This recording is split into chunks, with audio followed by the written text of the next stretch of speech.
The Criterion Collection is still getting exciting every month this year so far. In November, it gets even more exciting. The Criterion Collection announced the films that they'll be releasing in November, but before all of that, apparently some of the films that were announced were confirmed already by other means. Plus, they announced that they're going to revive the Eclipse series, where apparently they actually put underappreciated films by predominant directors in cheap box sets. And they're also actually going to be upgrading them to Blu-ray. So let's see what the Criterion Collection will be releasing in November. For November, we have a few new titles added to the collection. As I said earlier, of course, they're bringing back the Eclipse series, and they're beating that with a set that has like the early short films and features of Iranian director Abbas Kiarostami, where and also apparently since this is on a Blu-ray, it's probably going to be presented probably in the highest quality possible, which is usually the case for, let's say, the films that are like was for the Criterion Collection. For back then when the Eclipse existed, apparently they were some of the films that were in the in those box sets may not have been like remastered. So with the Blu-ray, I mean, so apparently it would probably present them with very sharp images at least. But so far, and also apparently that's while some of the films that are being released in November apparently have been confirmed. Apparently, one film which we thought was going to be released this month apparently was not announced, which would be Stanley Kubrick's lead-up. There's supposed that might be released possibly at a later date, but we'll have to wait and find out about that. I mean, with all these the films they're releasing in November, I mean, they're exciting in a way, although some of them are like finally getting upgraded to 4K, surprisingly. Which kind of transitions to the first big film that apparently was announced for November, and it's Stanley Kubrick's last masterpiece, Eyes Wide Shut, which stars Tom Cruise and Nicole Kidman. And of course, this film was released apparently during the time that they were married, as they met actually during in another film that was like made by Ron Howard. And apparently, after this film was made, apparently Stanley Kubrick passed away from a heart attack, and after this film he was going to direct AI, artificial intelligence, but since he passed away, so it's actually instead Steven Spielberg would actually be directing that film instead. And I mean, if Stanley Kubrick directed the film, I mean, like, it would have been a entirely different film. But with Eyes Wide Shut, I mean, I actually saw the film surprisingly when I was like about 7 years old. I mean, even though that the film was like rated R, I probably didn't know. I didn't remember anything from when I saw it, because although the version I saw was on was like the U.S. version, which as we're gonna go through later when we get to the information about the Criterion edition of the film, that apparently includes the international version, which probably you can also say it's kind of like the unrated version of the film, and also the director's cut of the film. And it's here's what people said about the film. They said that this film is probably very erotic, but does have the vibes of like a film made by Stanley Kubrick, and also it's a Christmas film, so probably gonna be an interesting revisit of that film. And also Alan Cumming is apparently in the film too, which apparently they kind of mentioned him in the film when he was interviewed on the George Stephanopoulos and George Stephanopoulos Tonight back then. But for anyone who doesn't know what the film's about, let's see what the film talks about. Kubrick's character-capping Eyes Wide Shut unfolds in a dreamscape vision of New York City, where director Bill Hartford and his wife Alice confront the unconscious desires, jealousies, and fears threatening their marriage. A Christmas-time odyssey into a surreal sexual underworld whose hidden power structures are laid frighteningly bare. The film marks the fulfillment of the director's decades-long desire to adapt Arthur Schnitzler's novella Dream Story, and the combination of obsessive interest in the relationship between institutional authority and the individual. Released in 1999, the film also served as a fitting coda to a century of cinema by one of its greatest visionaries. And endless, tantalizing labyrinth whose myriad symbols, mysteries, and meanings are still being unraveled. And with the cover of the edition of the film, I mean, like, kind of like kind of shows the vibe of the film, but films with Stanley Kubrick can be interesting at times. I mean, but let's find out what's in the Criterion edition of Isolation, which presents the film in 4K for the first time. So it has a new 4K digital restoration of the international version of the film, supervised and approved by director of photography Larry Smith with 5.1 surround DTS HD master audio soundtrack. It's presented in with Dolvision HDR and has one 4K disc and two Blu-rays disc with the film and special features. There's also like new interviews with Smith, photographer and second unit director Lisa Leone, and Stanley Kubrick's archivist Georgina Orgel, an archival interview with Stanley Kubrick's wife Christine Kubrick, a few documentaries kind of paying tribute to Stanley Kubrick, including one from 2019 called Never Just a Dream, featuring interviews with producer Jen Harlan, Stanley Kubrick's daughter Katharina Kubrick, and Kubrick's first assistant Anthony Ferrin. A documentary about films that Stanley Kubrick was unable to finish, called Lost Kubrick, the unfinished films with Stanley Kubrick from 2007. Another tribute documentary on Stanley Kubrick from 2014 called Kubrick Remembered, featuring interviews with actors Todd Field and Leigh Sobieski and filmmaker Steven Spielberg, which Leigh Sobieski was a thing in like the 2000s. I mean, she has some influence from Stanley Kubrick. Stanley Kubrick accepting the D.W. Griffith Award at the Directors Guild of America in 1988. The press conference of the film for 1999 featuring Harlan and film stars Tom Cruise and Nicole Kidman. So it appears that he probably passed away before the film was released. The film's previews and stuff for the deaf and hard of hearing, plus an essay by actor Megan Abbott and a 1989 interview with actor Sidney Pollack. And that's the same person that made various films, including Tootsie Out of Africa, and even The Interpreter, which and even the film is kind of interesting because it gets involved in some of the exotica of the film, which is going to be an interesting part when I revisit this film. A new cover based on original poster by Katerina and Christiane Kubrick. So apparently the relatives of Stanley Kubrick apparently designed the cover of this edition of the film, which kind of might show the vibe of the film, and it's so in total about 3 discs. But I mean, well, not a lot of new special features, but mainly a lot of archival features, kind of paying tribute to Stanley Kubrick. But I mean, but at least there are a few new interviews in this release, which I might possibly get maybe in the future. Then another big film that's being released in November is apparently a documentary that I probably like a lot. I actually found out about this documentary like a decade ago when I saw the film Me and the Dying Girl, where the two main people in the film apparently like filmed their version of the documentary, and they also like reenact one scene in the film where like Klaus Kinski during the making of the film gives his thoughts on making the film.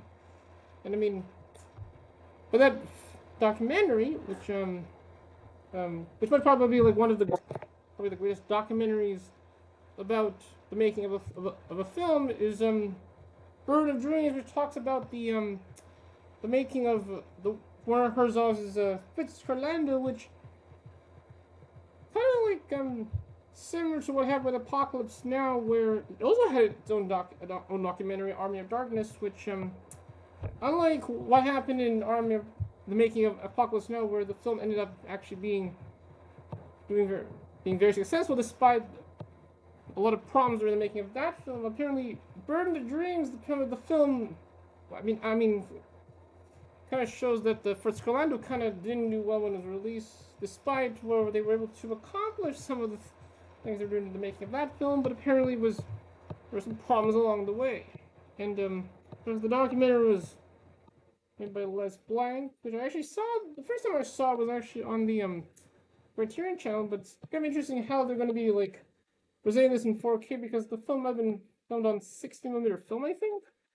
And apparently Marine Gosling might be the narrator of it, which I mean, both Bird of Dreams and Army of Darkness are kind of like having kind of similar vibes in the case of how both of them were narrated. But I mean, in the case of Army of Darkness, that possibly might be released with the Criterion Collection in the future because Studio Canal recently released that individually, and usually the Criterion Collection would release some films from that Studio Canal would release in 4K later, a few months after its release in England. So the problem is that might get a Criterion probably in the next few months, possibly. So let's find out what's in this new re-release of the film, because the film was actually first available on DVD, so this is kind of like a major upgrade of the film from Blu-ray, like from DVD to 4K. Well, and interesting also, this re-release is presented in a digipack. Well, back to Eyes Wide Shut, apparently somehow it's not being put in a digipack, it's apparently being put in like the regular case, so that's kind of interesting for probably an epic film but by a predominant director. But for anyone who doesn't know what Bird of Dreams talks about, here's what happens in it. For nearly 5 years, acclaimed German director Werner Herzog desperately tried to complete one of the ambitious and difficult projects of his career. Fitzcarraldo, the story of one man's attempt to build an opera house deep in the Amazon jungle, documentary filmmaker Les Blanc captured the unfolding of this production, made more peerless by Herzog's determination to shoot the most daunting scenes without models or special effects, including a sequence requiring hundreds of indigenous locals to pull a full-size 320-ton steamship over a small mountain. The result is an extraordinary document of the filmmaking process and a unique look at the single-minded mission of one of cinema's most fearless directors. So let's see what the special features of this re-release of the film. It has a new 4K digital restoration supervised by the son of Les Blanc, Harold Blanc, 5.1 surround DTS HD master audio, as well as an alternate uncompressed mono soundtrack. The film on both 4K and in Blu-ray. And it appears some of this actually doesn't have new special features, and they could have put some features about from maybe like a new interview with Werner Herzog, but somehow they decided to put the same features from the previous DVD that was first released. I think somewhere in the 2000s, I think, but I mean, but the features on this film include an audio commentary featuring Les Blanc, editor and sound recorder Marine Gosling, and director Fitzcarraldo Werner Herzog, interview with Werner Herzog, the infamous short film made by Les Blanc where Werner Herzog eats his shoe, a few deleted scenes of the documentary, behind-the-scenes photos taken by Gosling, the film's preview, doing the subtitle translation and the subtitles for the deaf and hard of hearing, plus an estimated film scholar Paul Arthur, and a book of excerpts from Blanc's and Gosling's production journals. Illustration by Richard May, designed by Martin Olgeter. So I mean, like, it doesn't have any new special features on this, but I mean, it'll be interesting to see what the film is going to look like in 4K, which this is probably something I could probably get for sure. Maybe when they do another flash sale, probably in the next, or maybe. No, I mean, that'll probably be the one that happens in the wintertime, at least. So let's now go to the other big title that's being released in November.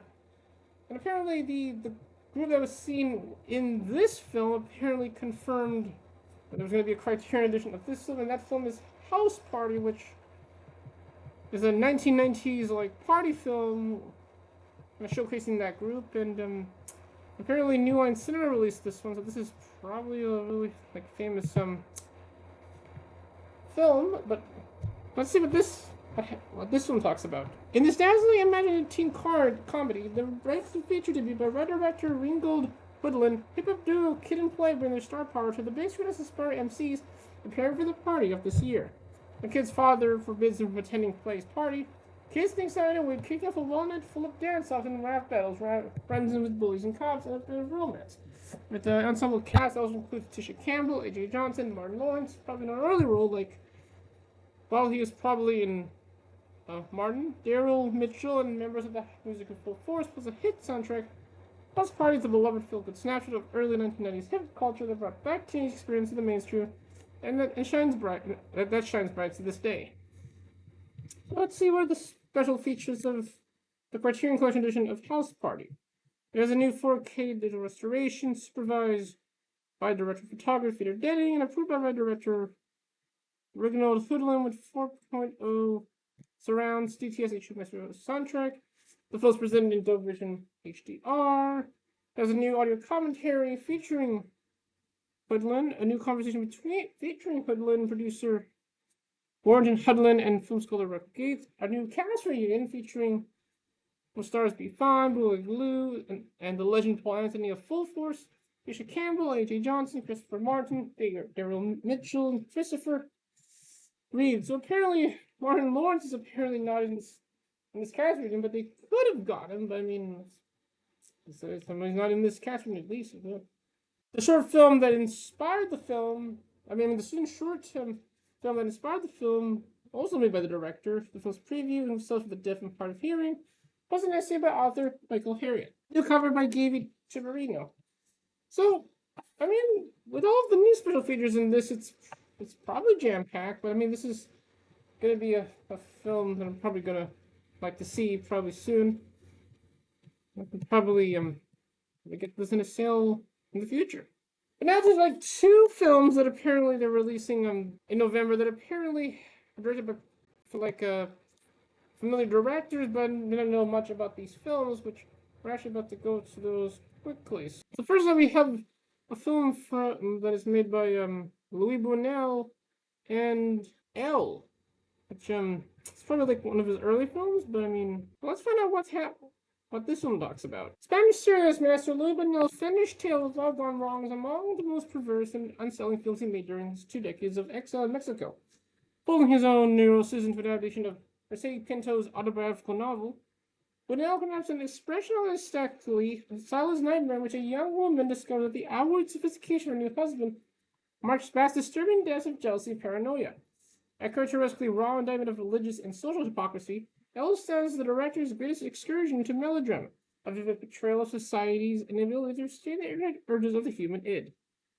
Well, here are the special features for this film. It has a new 4K digital restoration from photographer the son of director of photography Gabriel Figueroa Flores, with uncorresponding soundtrack. The film apparently is not presented with HDR. It has a new video essay on director Louis Buñuel by scholar Jordi Exfra. Appreciation by filmmaker Guillermo del Toro, so he probably has some inspiration from the films of Louis Buñuel. And by the way, apparently his next film, which is a new adaptation of Frankenstein, apparently is going to be released this fall, and somehow it's going to be available on Netflix. An interview with Buñuel from 1991 by writer Jean-Claude Carine, a longtime collaborator of the director. A panel discussion from 2009 by filmmaker Jose Luis Garcia. The film's preview, an English translation. Plus an essay by critic Fernandez Soloranzo, an interview with Buñuel by critics Jose de la Colina and Thomas Perez Terrent. New cover by Eric Skillman and Polly Deadman. Not a lot of new special features for this film, but for any fans of Louis Buñuel, this is probably something you could probably get. Now, the other film that is made by a nominated director that are releasing is apparently kind of interesting because as we look to the special features of this film, it might be a hint of what the Criterion Collection will be possibly releasing next year.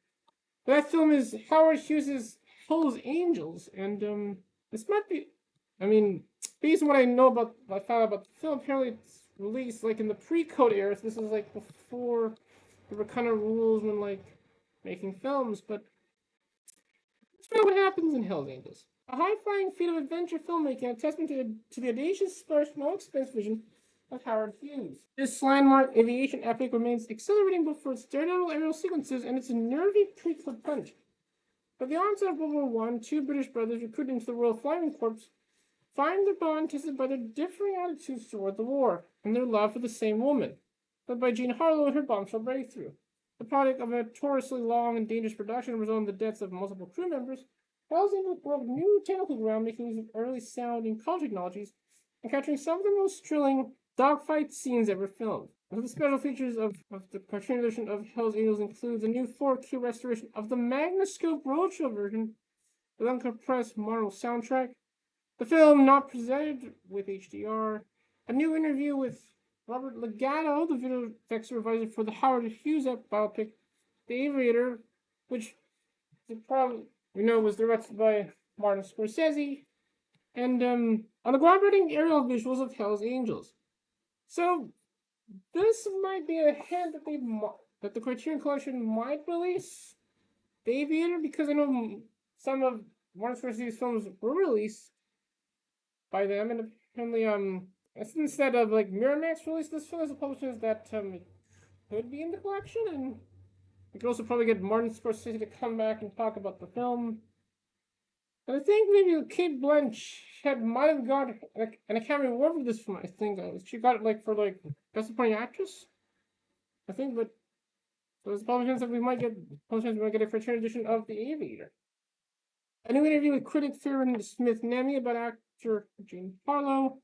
Outtakes and rushes from the film with commentary by Harlow, biographer David Stern, English subs for the deaf and hard of hearing, plus an essay by author and journalist Fred Kaplan, new cover by Sam Hadley. So there's still not a lot of features in this, but this was probably an interesting watch because and interesting that some of this is this film was probably like innovative at the time it was released, and also it has different aspect ratios. Plus going back and forth between black and white and color, it's presented in 1.37 and 1.54 to 1. So this will be something to discover when I probably see it, at least. And the last film that the Criterion Collection is releasing in November is actually another re-release, where they're releasing a 4K edition of The Breakfast Club, which I actually first saw this film actually in planning, where we kind of learn about Hair for the Future and also about what happens in detention. And of course, this is a very famous film that from the 1980s, written by John Hughes. Now, apparently this was already released on Blu-ray, but a few years ago they actually even have that Blu-ray, and I mean, like, yet to watch it. I mean, even though like the special features in it, there were probably no new special features in it, but there might have been. But so obviously for sure for the 4K re-release, the special features are going to be the same. Let's see if this are the details of the 4K restoration of this film. And so it just has a new 4K digital restoration, but I mean the special features in this are kind of go in depth into the making of the film, which includes like an commentary with two of the people in the film, like Michael Hall and Judd Nelson, as well as interviews with like film stars Molly Ringwald and Alex Chidi, as well as other members of the cast and crew, and a video essay featuring John Hughes' production notes read by Judd Nelson, 15 minutes worth of deleted and extended scenes, promotional clip interview, an excerpt from a seminar that John Hughes did at the American Film Institute in 1995, a radio interview with Hughes, an audio interview with Wally Ringwald from an episode of This American Life, the film's preview, and so English studies for the deaf and hard of hearing, an essay by author and critic David Camp. And the cover was based on the film's original theatrical poster by Annie Leibovitz. So yeah, I mean, if you actually don't have that, don't have the film yet, you could probably get this edition, which has the film with a new 4K transfer. And with that, apparently that's all the film that apparently the Criterion Collection will be releasing in November. I mean, well, there are a few titles being released in the month. Apparently, some of them don't have a lot of new special features, but at least, I mean, some of the films are being upgraded to 4K, and we also have the return of Eclipse, which that's good. It's probably going to be really exciting for that to come back, even though they could have actually with the design of the new Eclipse boxes apparently don't include the actual logo of it, where it has, you see the logo of the Criterion Collection, but they also add a little like a straight line in the middle of the logo, and then now it shows an E. and it kind of it's an Eclipse. It makes make sure that it's kind of like it's distinctive. And make it separately from the from the main line, which they also have the line where they release films that were released recently, called like the Criterion Selects, which mainly involves films that were usually released by the available on the Criterion channel. Then they would put it on the Blu-ray after that. But maybe like also with one of the top films that are being released, it might be a hint that they're going to be releasing a Criterion edition of Martin Scorsese's The Aviator. But what are your thoughts on the films that the Criterion Collection will be releasing in November? And are you very excited for Eclipse to be coming back? Would you like give your thoughts in the comments below? If you enjoyed this video, you can like the video or subscribe to my channel, where we'll probably talk more about film. And with that, I'll probably see you later. Bye, everyone.